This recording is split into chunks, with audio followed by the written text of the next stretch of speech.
I'm Eric Parker. This morning on CT22. Who will be the Republican candidate to take on Richard Blumenthal in the race for U.S. Senate this November? We'll find out on Tuesday. In the running is Themis Klarides. The former state House Minority Leader got her party's nomination at the Republican convention in early May. Peter Lemage also wants the job. He ran for U.S. Senate once before 10 years ago. He garnered enough votes at the convention to primary, and that's what he's doing. Leora Levy also gained enough votes to primary. She's never run for elected office before, but says she feels compelled to do so because she is worried about our country. Today, 2 of the 3 Republican Senate hopefuls are in Studio A taking questions from me, from Channel 3 chief political reporter Susan Raff, and from Hearst, Connecticut Media's Dan Haar. It's all ahead this Sunday, August the 7th, 2022. CT22 starts right now. From WFSB, this is CT22 with Eric Parker, sponsored by Hartford Healthcare. Good morning and thank you for being with us. On Tuesday, Republican voters in Connecticut will head to the polls to vote in this year's Republican primary races. The highest profile race among them is the race for U.S. Senate. Democratic Senator Richard Blumenthal holds that office now, and there are 3 Republicans who want to take his place. The party-endorsed candidate is Themis Klarides. Peter Lemage and Leora Levy are also running. This morning, we plan to have all 3 candidates here to tell you why they deserve your vote in Tuesday's primary and to be given a chance to take on Senator Blumenthal in November. This morning, the morning of the recording, Miss Levy's campaign informed us she would be unable to join us, citing, quote, a scheduling issue. Ms. Klarides and Mr. Lemage are here, as are 2 of the state's premier political journalists. Susan Raff is Channel 3's chief political reporter. Dan Haar is a columnist and associate editor.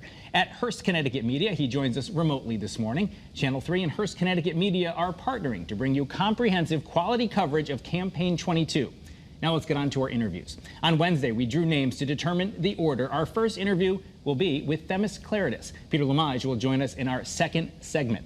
Themis Klarides, welcome to CT22. We appreciate having you here. For a long time before you got into this race, people offhandedly would say, oh, the former GOP leader, she's going to run for governor. You made a different decision. Why are you the candidate, and why is this the race where you think you'll be successful? Well, I made the decision to run for U.S. Senate because as I traveled around the state in the past year or so, more people talked to me about how unhappy they were with Dick Blumenthal. And I made the final decision to run because I want to give Connecticut and this country back to the people. I don't feel that Dick Blumenthal represents Connecticut. I feel he represents Joe Biden and the radical left, and I don't feel like that's representative of Connecticut or this country. We're going to go back and forth between the reporters I have here. Susan, you're going to go first. You are the only one of the 3 Republican Senate candidates to be pro-choice. If you're elected to the Senate, would you support legislation legalizing abortion?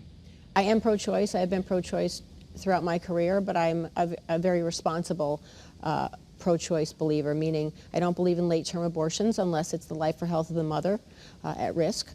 I certainly believe in personal responsibility, and I believe very strongly that we should be doing more to help people adopt children. It's very expensive, and the process takes a very long time, and that's prohibitive to a lot of people. So I think this is a big picture conversation that we need to be doing. I mean, I have 3 step-grandchildren that are adopted, and they have an amazing family. But maybe other families don't have the ability that they had or others have because of the cost and because of the time commitment. So you would support legislation? I do. I do support women's right to choose. Dan Haar, over to you. Yes, Themis, you were known as a strong opposition leader in your 6 years in the legislature as the minority leader. But as far as running statewide, first, are you finding that you have the name recognition that you need? Has that been a problem on the campaign? And related to that, is there a signature issue that you bring to the campaign or a signature accomplishment? Being in the opposition is difficult to establish that. How do you feel about that? Well, first of all, when I was leader, I think most of you know that I was a much more hands-on leader than most had been before me. I was in 71 different state rep districts in the 2018 election cycle in only a few months because I really believed in going into towns, speaking at events, helping our candidates in any way that we could. I thought that was really important. So I had surprisingly to me too, more name ID than most leaders would have. So, but every day we're out there, we're talking to people, we're on the phone, we're going all over the state of Connecticut, traveling from corner to corner. I traveled from corner to corner when I was leader. I've been doing that now, and we're getting very good responses because people are really sick and tired of the fact that they can't afford gas in this state. They cannot afford groceries. They have to make choices between gas and groceries, and that they're paying $731 more per month than they were a year ago now, all because of the Biden-Blumenthal policies. Before we turn back to Susan, I just want to ask you, I know that you've been quoted as saying that during your time as leader, you considered yourself the arch nemesis to the governor. And as you move forward into a statewide campaign, the question Susan asked you first about being pro-choice has led some other candidates in this race and some pundits to say that you're not a true Republican, that you're not a true conservative, that you're a Democrat in disguise. How do you respond to people who say that? Well, those are comments by people who are behind and are desperate, unfortunately. I mean, somebody like me who has served in the legislature for 22 years, somebody who was the House Republican leader for the past 6 years, the vice chair of the party for a few years. I believe in the Republican Party because I believe in lower taxes. I believe in less regulation. I believe in strong borders. I believe in supporting our law enforcement so we have safe neighborhoods. Are we going to agree on everything? Absolutely not. And I can promise you we'll never agree on everything, but we're going to agree on way more than we disagree on. And the question that people need to ask themselves on Tuesday is who has the best chance to beat Dick Blumenthal? And that's me, because I have actually won 11 elections in the state. My opponents have won none. I have actually cornered to corner this state for years, way before I decided to run for U.S. Senate. And I have the ability to win unaffiliated votes, which are over half of the registered voters in Connecticut. This country is seeing an epidemic with gun violence. Even in our own state, we're seeing more ghost guns on the street, right? After Sandy Hook, you had supported some of the toughest gun measures in the country. Right now in Washington, they're talking about putting back a ban on assault weapons. Would you support that? Well, I supported the laws after Sandy Hook because that was a horrible tragedy that occurred in our state and in my district. It was basically in our backyard. I've made very clear that I would support laws that were similar to the laws of the state of Connecticut, but I would not support any laws that would further restrict the laws of the state of Connecticut. So if they were similar laws to Connecticut, I would certainly consider supporting them. I just wanted to circle back to something about, you know, even at the debate, Peter Lamage called you a socialist for your beliefs on pro-choice. Do you want to respond to that? Well, again, there's name calling from people who know they're behind and they're trying to throw anything against the wall to see that it sticks. We live in Connecticut. Okay, we don't live in the Deep South. We don't live in more conservative states. I am a Connecticut Republican. Again, I support very fiscally responsible policies. I have been in the legislature when we passed the first minority party budget when I was leader in the United States of America. They gave us a spending cap, a bonding cap, and a volatility cap that you hear the governor brag about every day about how much money is in our rainy day fund. He can thank a Republican every time he says that, because we have pushed those principles for decades, not just years.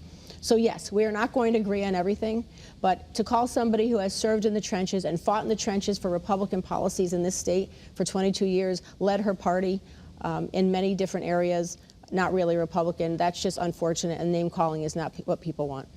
Dan, I want to get back to you. About a minute left. Go ahead. Yes, we were there on October 30th, 2017, outside in the hall. And you were also there on September 15th, 2017. What's that? You were also there on September 15th, 2017 at about 4 a.m. when the House passed it. Yes, that's exactly right. We're referring to the compromise that led to the big increases in the savings that Connecticut has seen.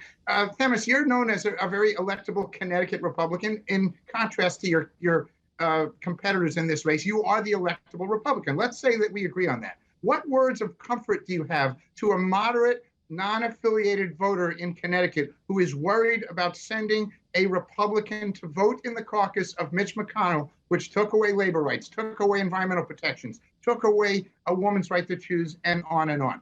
We have about 30 seconds left. The words I would have, Dan, are very simple. Look at my record. Look at the things that I have voted for and I have supported while I was in the legislature. I am the only candidate that can not only just tell you what I would do when I get there, but what I have done. I have a record, and I have a record of standing up to governors. I have a record of standing up to people of my party and of the opposite party. And first, last, and in between, I will support what is best for the state of Connecticut and represent my constituents. That is all our time. Themis Klarides, thank you so much for being with us here on CT 22. Up next, we welcome Senate candidate Peter Lamage to Studio A. We'll be back right after this.